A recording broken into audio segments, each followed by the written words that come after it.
Ste navdušen turni smučar. Kaj vam je pri tej dejavnosti najbolj všeč? Pravzaprav to, da gre človek v hribe, da gre v hribe lahko kadarkoli. Mogoče gore so najlepše v snegu po zimi, kjer so tudi majhni vrhovi postanejo zanimivi, so ta pravi, kjer človek uživa v naravi.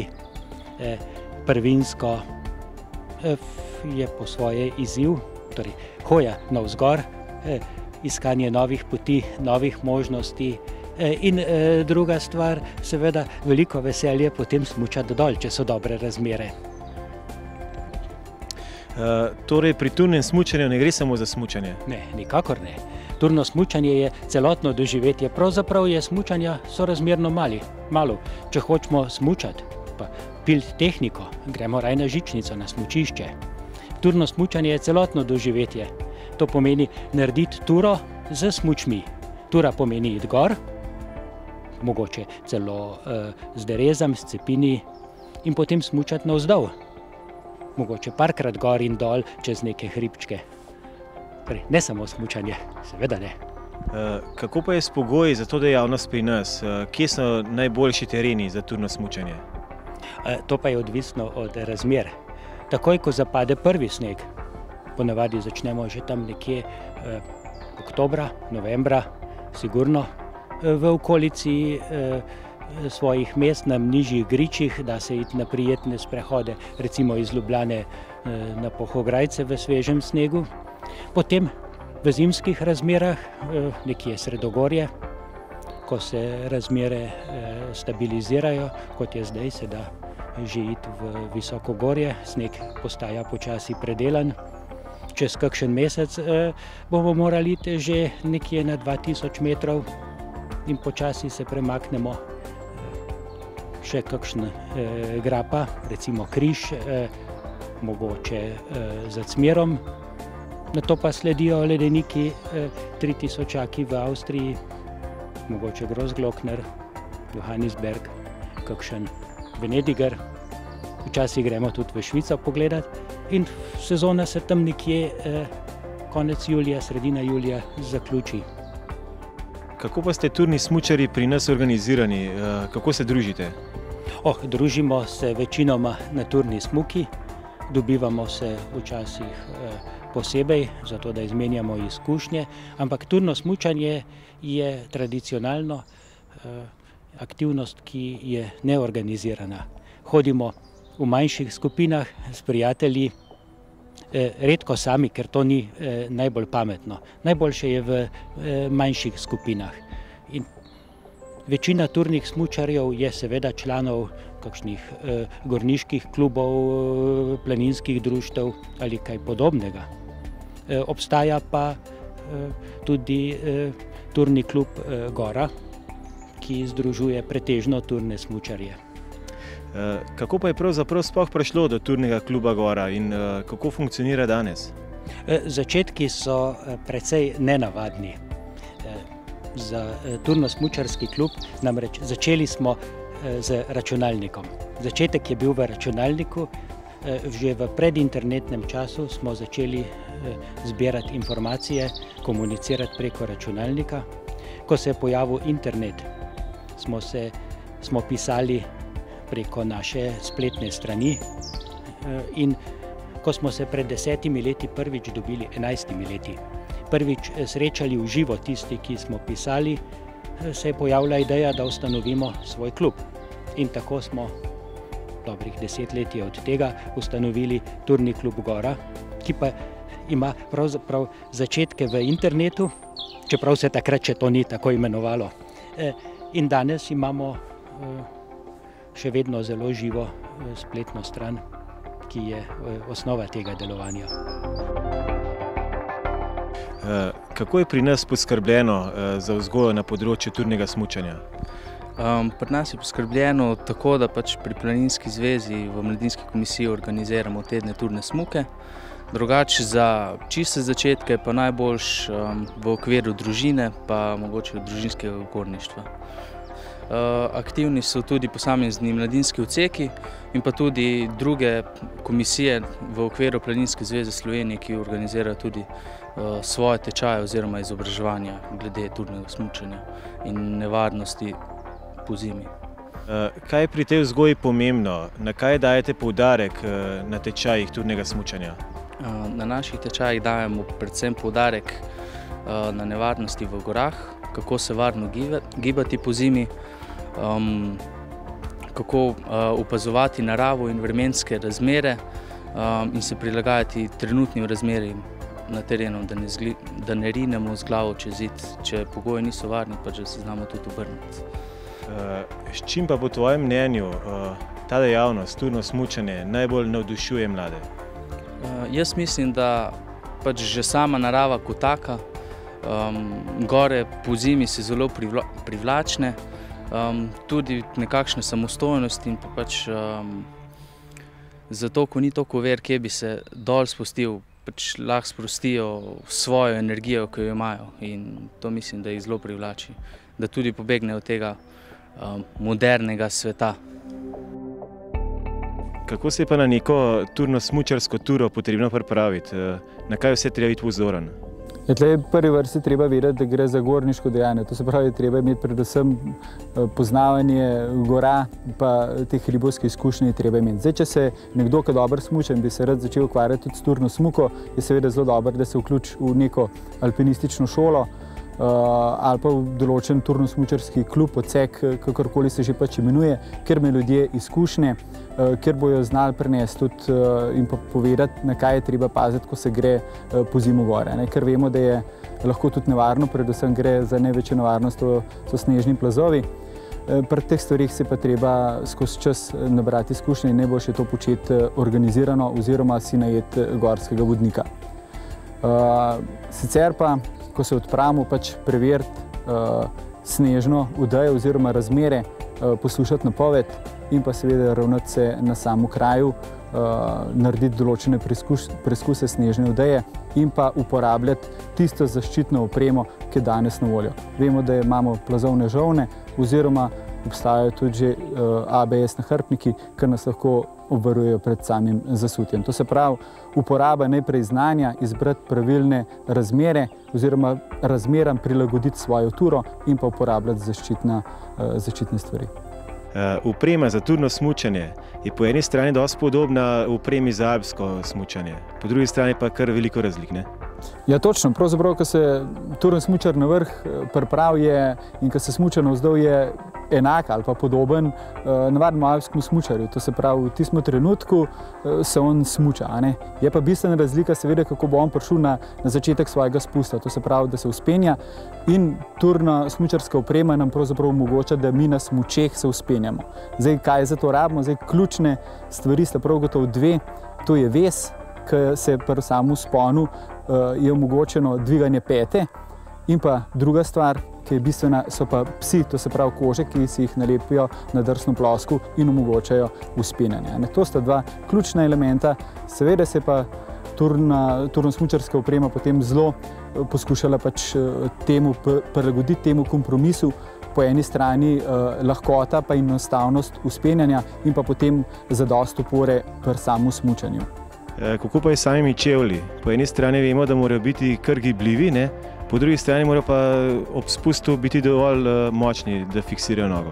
Pri turno-smučarskem čevlju je ta kompromis najbolj jasen, to se pravi, lahko bi za vzpon uporabljali navadne gojzarje, za spust pa alpske čevlje, in turno-smučarski čevlj ravno to omogoča. To se pravi, vzpon in spust z istimi čevlji, se pa seveda po vseh proizvajalcih se potem odločajo, da naredijo lažje oziroma bolj primerne za sam vzpon in nekoliko slabše za spust, in pa tiste, ki so težji, bolj podobni alpskim in nudijo boljšo oporo oziroma boljše možnosti za samo smučanje.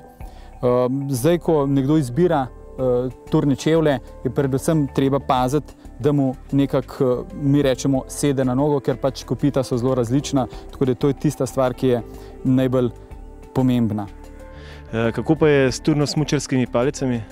Ja, to se pravi, glede na to, da turni smučar uporablja nekak diagonalen korak za svojo hojo, je po dolžini palca približno toliko visoka, kot bi bila za klasičen diagonalen korak pri teku na smučeh. To se pravi, nekoliko daljša, zato so najbolj primerne združljive palice, ki jih lahko prilagajamo vsem tem potrebam, pa recimo potem na vrhu spusta nekoliko zmanjšamo to dolžino in prilagodimo kot za alpsko palico.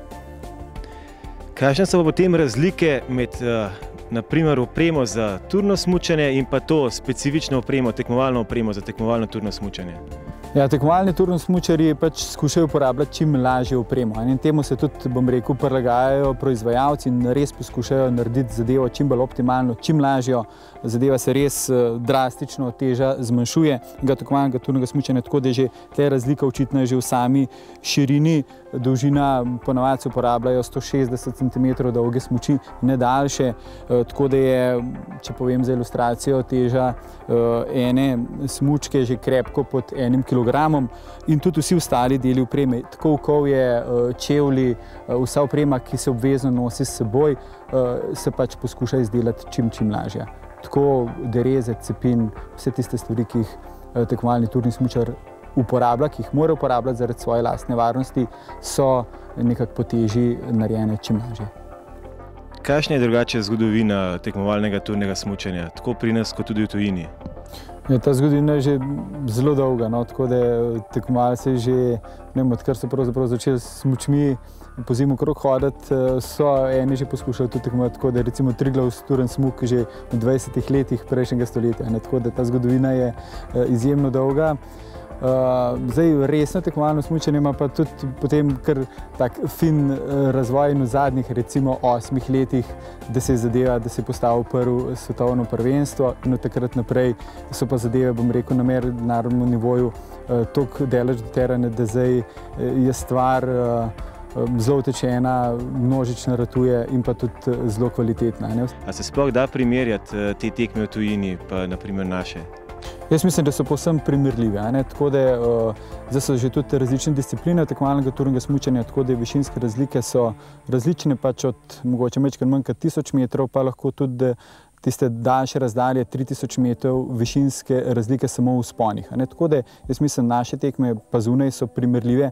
Edino ta razlika, da je pač zunaj veliko večji odziv, to se pravi, je množičnost tudi veliko večja, lahko tudi nekaj 100 tekmovalcev na štartu. Pri nas smo pač veseli, če presežemo številko 50, kar pa jaz mislim, da za Slovenijo niti ni tako majhna številka.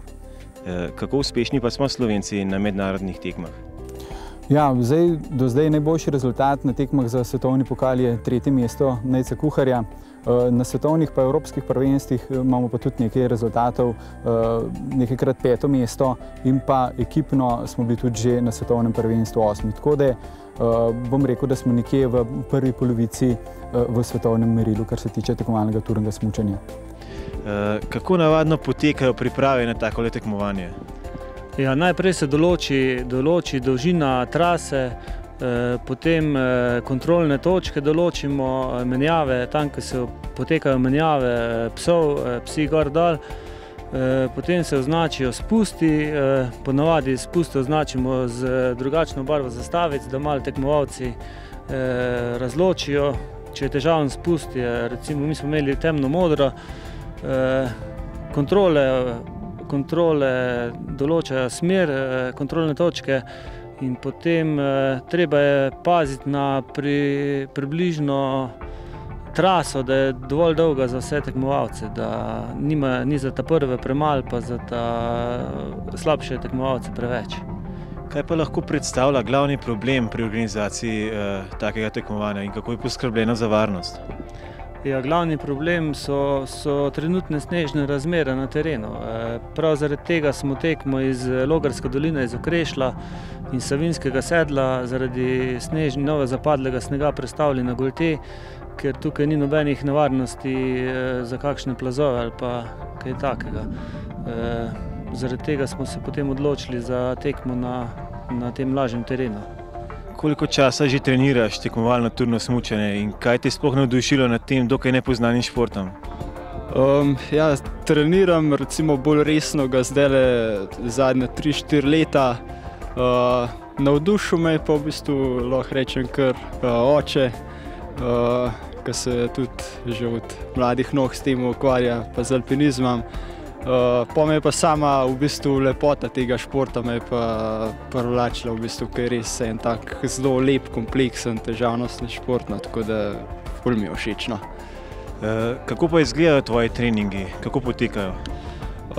Same treninge mi piše zdaj zadnje 2 leti trener Iztok Cukljat in v bistvu so treningi res raznovrstni, no, od intervalov, dolžine, zadnje cajte, no, ki so pred svetovnim, so bili v glavnem sami intervali, začetek seveda baza, dolžina, tako da tudi malo menjave, smučanja veliko, no, tako da trening je res pester, no, pa je pa naporen, no, tako trenira se res vsak dan, pa tako da včasih kar malo se zamisliš, pa malo že težko rata, ampak te pol, ko pride tekma, te spet da novega elana za naprej, no. Katera disciplina v tekmovalnem turnem smučanju ti najbolj leži? Kje imaš najboljše rezultate? Ja, do zdaj mi je v bistvu vertical race disciplina, se pravi samo tekma v vzponu po smučišču, mi je najbolj ležala, sem jo tudi najbolj treniral zadnja leta, tako da sem v tej disciplini tudi največje uspehe dosegel, tudi 5. mesto na svetovnem in evropskem prvenstvu med mlajšimi člani. Letos se mi je sicer malo polomilo vse skupno, tako da mi ni ratalo tako, kot bi želel.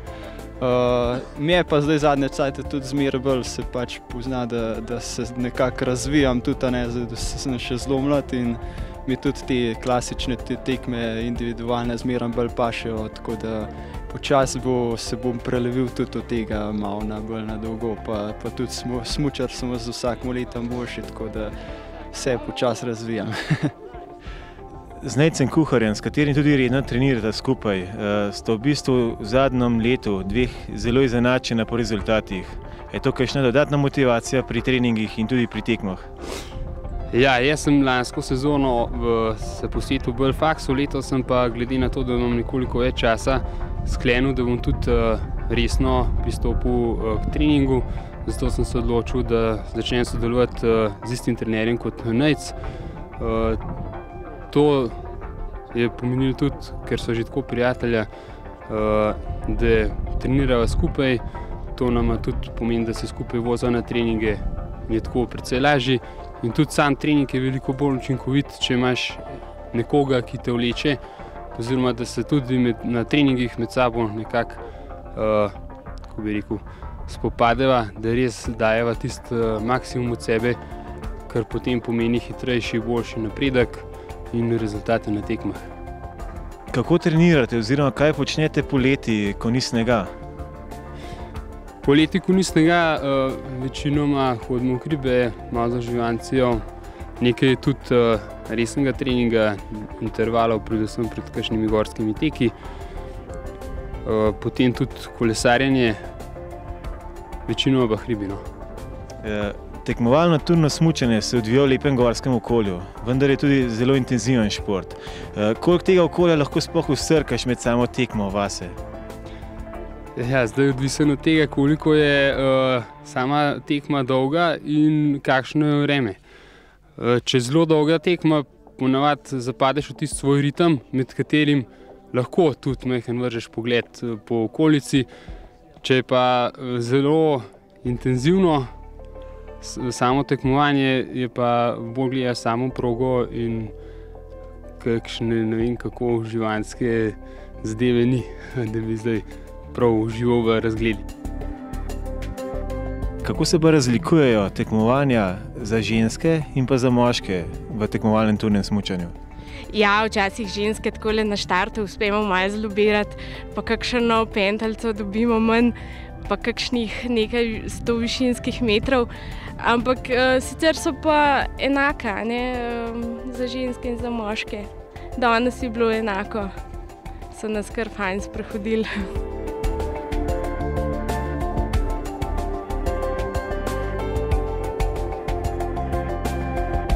Kot vidim, se nekateri starejši tekmovalci dokaj enakovredno kosate z mlajšimi. Kje je skrivnost, kako vam uspeva?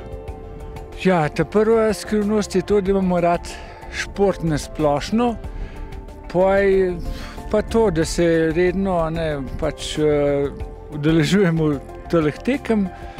Pa ne samo to, mislim, to je ta način življenja hribovsk. Pozimi je to smučarija, pri nas na Jezerskem imamo zdajle, ki bo od spodaj spomlad, se bomo preselili samo v okolico Češke bajte in tam bomo še en mesec, bom rekel, na smučah. In zdaj, ko smo že skozi na smučah, je pa to, tako kot so ostali, tako kot se je pokazalo na svetovno prvenstvo, ostale države, ki so toliko boljše, zato ker imajo toliko boljše pogoje, imamo mogoče mi, mislim, nimamo boljših pogojev, ampak pač se dalj časa v letu ukvarjamo s temo. Tako da jaz mislim, da je to. Je pa tako, ko se bolj resno mladi s tem ukvarjajo, tako smo pač stari skozi malo slabi, nismo toliko zagnan, pa leta te svoje tudi prinesejo, sicer niso še ne vem kakšna, ampak vsak let smo pač toliko od zadaj.